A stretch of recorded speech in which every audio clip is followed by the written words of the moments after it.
Good evening, my Armenian friends, English speaking, half English speaking, quarter English speaking. Levon Olubabian back, 22:16 p.m., 10:16 p.m. on September 5th, 2019. My Armenian friends from Armenia, Russia, United States and stuff, they keep on asking me, well, unfortunately we don't speak English, why you have these programs in English language. I explain to everyone that unfortunately our Armenians who speak English do not speak most of the times Armenian, and maybe least of the times, I don't know, and obviously don't speak Russian. And I'm an Armenian, look at me, who doesn't speak Armenian, who speaks English and Russian. What a shame, right? But it's the result of selection, which happened within this hundreds of years, and we just have to take it with the grain of salt, right? The way it is.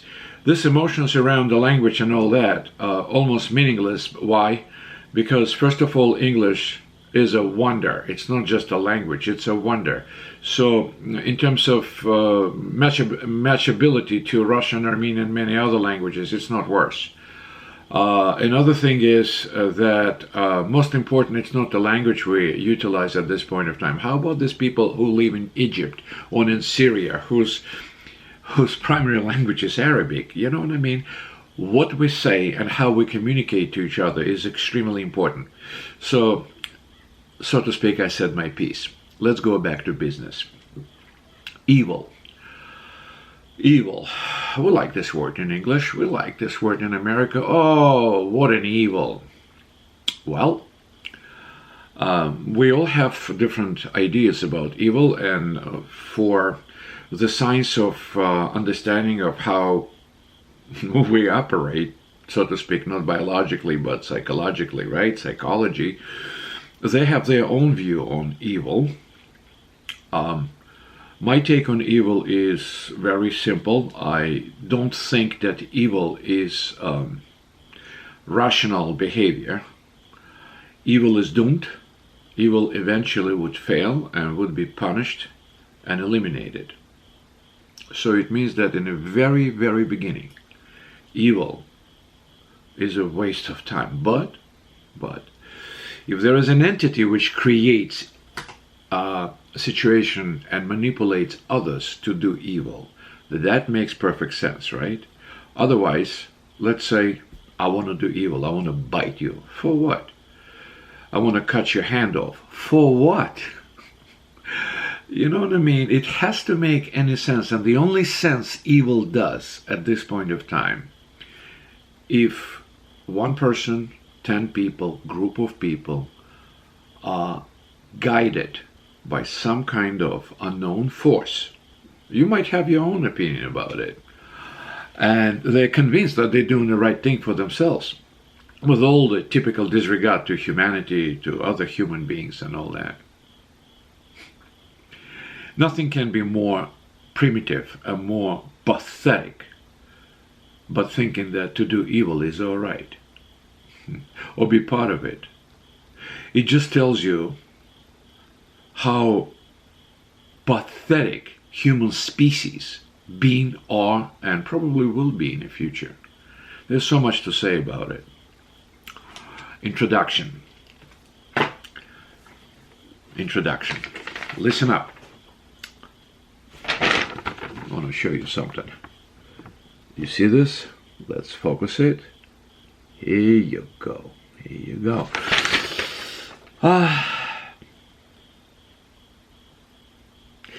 Atlas Obscura on Slate is a blog about the world's hidden wonders, like Azon.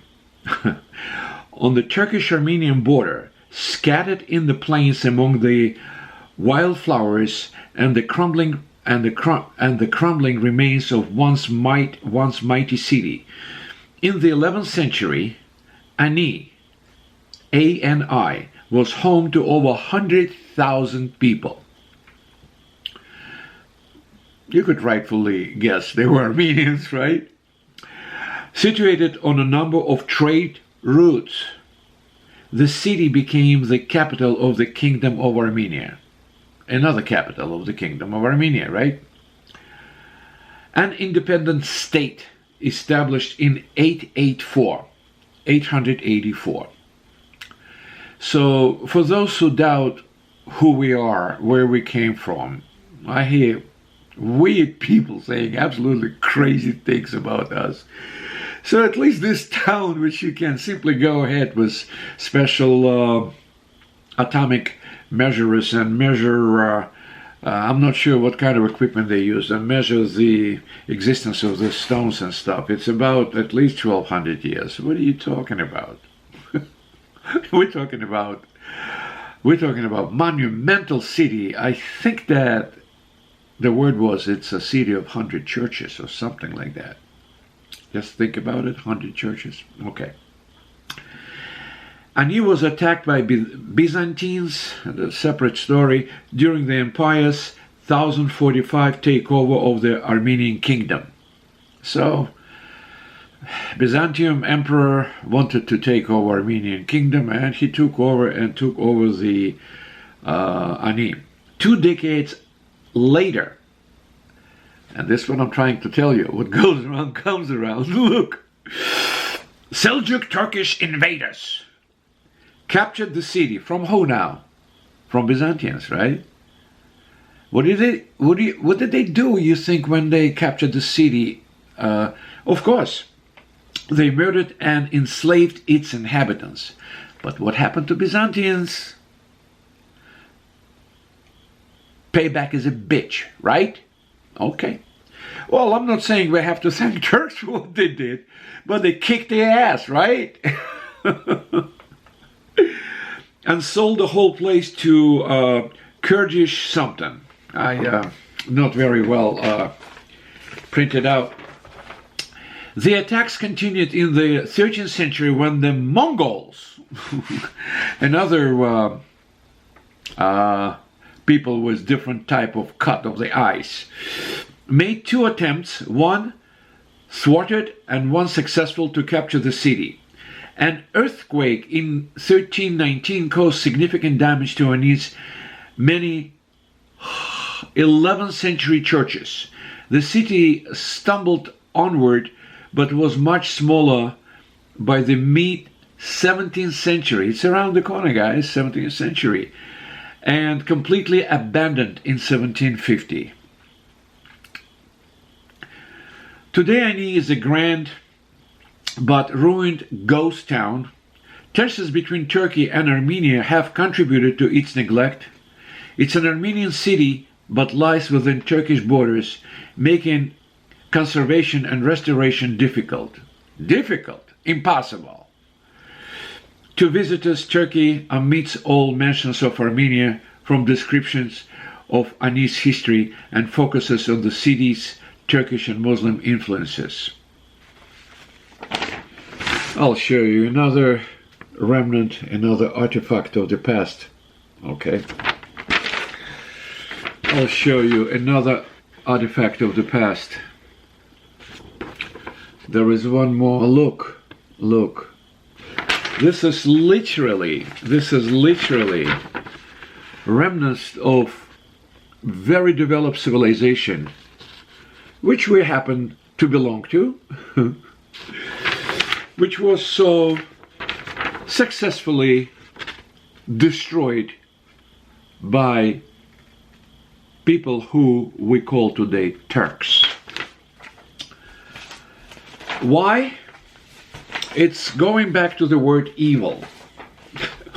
What was the reason to do this? Okay, you conquered, you enslaved people, you're happy about it.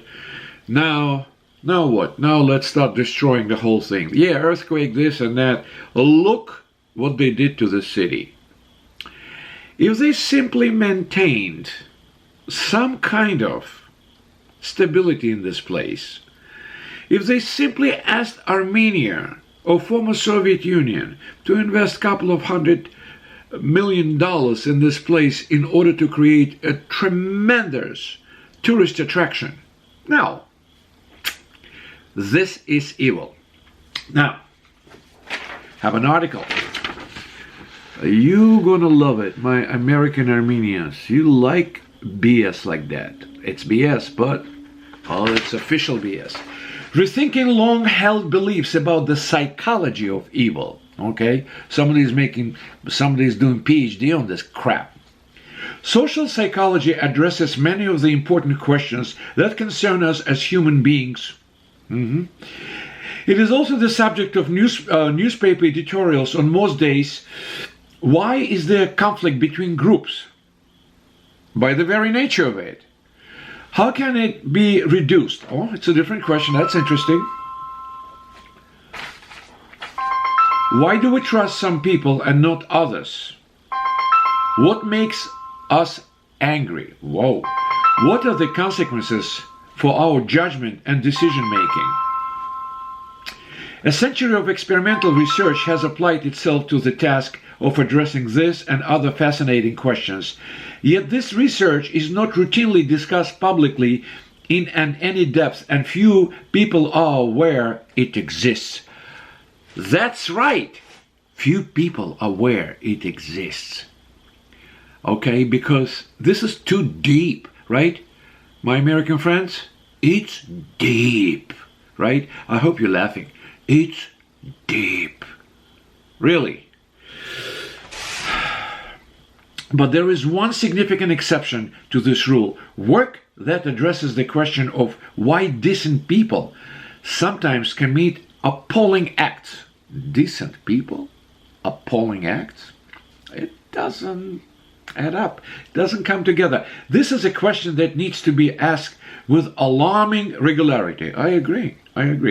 Whether we are discussing the behavior of bureaucrats in the Holocaust, or torture at Abu Ghraib, corruption in Enron, or phone hacking at News International.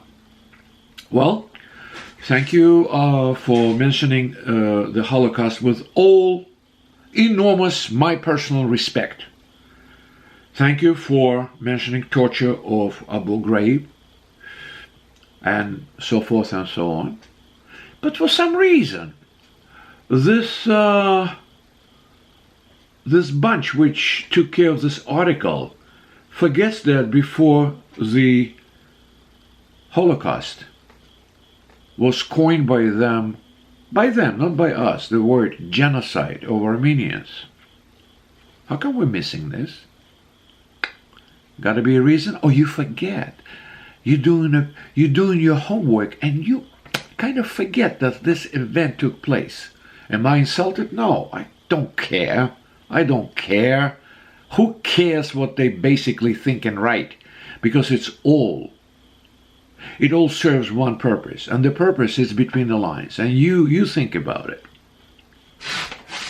They wanna prove to us that evil can be analyzed, and good people, why good people sometimes commit appalling acts, like for example Kaiser of Germany. I'll get back to the scumbag.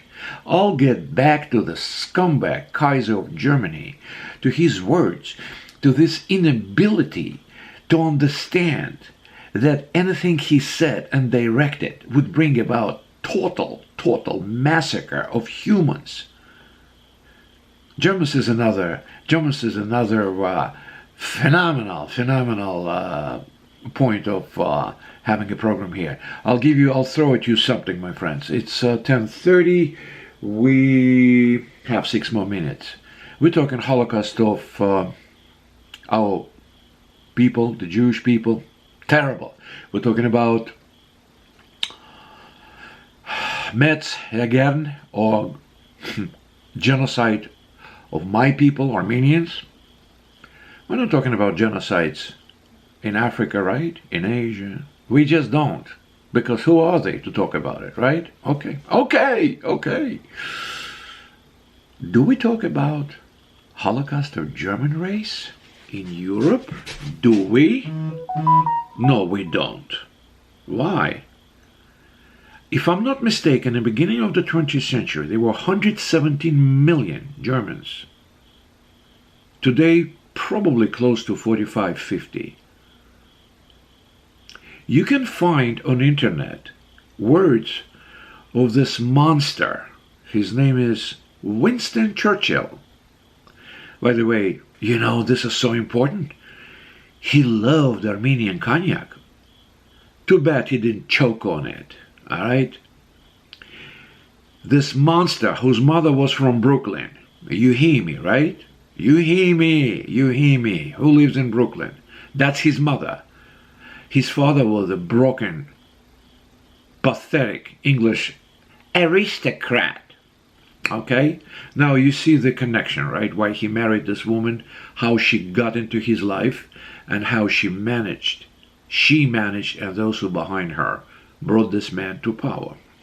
So the man said, one of the main reasons of World War II is destruction of German race. So this way, these people would never rise up again. If anybody knows Germans, tell them that. It's not my words, it's Churchill. That's another Holocaust. Horrific. Okay? Look what was going on after the World War II in camps for prisoners of war, POWs. Look what happened there.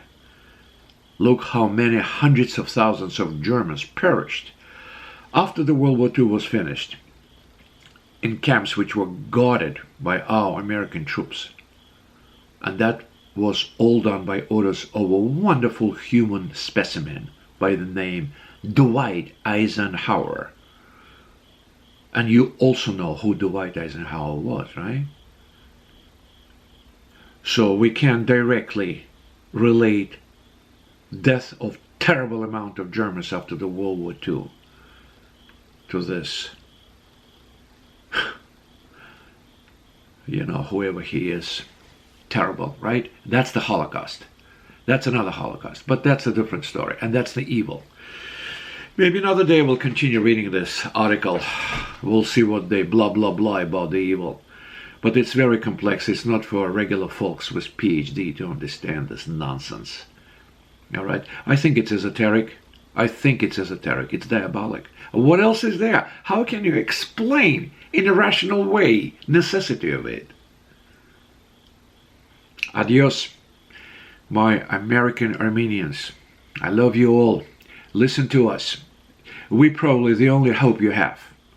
Without your homeland, without us, the patriots of Armenia, you could say goodbye to your past. And to your future probably too. You're so welcome. You're so welcome to our club. Adjo Hudson.